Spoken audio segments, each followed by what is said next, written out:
যে আপনার ত্যাগ, তার যে তিতিক্ষা, সেই ত্যাগ মিলে যাই হইতেছে আপনার একটা দলিত হরিজন একটা ভাইয়ের সাথে, একটা বোনের সাথে। তারা সবাই হচ্ছে এখানে মজলুম।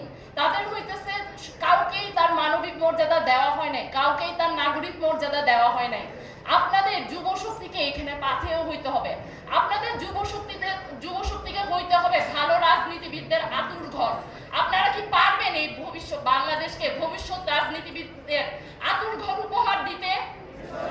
ইনশাআল্লাহ আপনারা পারবেন। আরেকটা কথা বলে আমি শেষ করি। এই সরকারের কাছ থেকে ছিল অনেক আকাঙ্ক্ষা। আমরা চাইছিলাম তিনি এই সরকার আমাদের বিচার দিবে, এই সরকার আমাদের মৌলিক সংস্কারের একটা পথ দেখাবে, এই সরকার আমাদের দিবে নির্বাচন।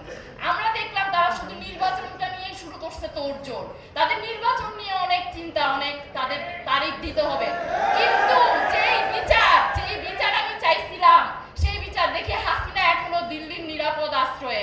এই সরকারের বিচারের কোনো লক্ষণ দেখি না। এই সরকার আমাকে মৌলিক সনদের কোনো রূপরেখা দিতে পারে না।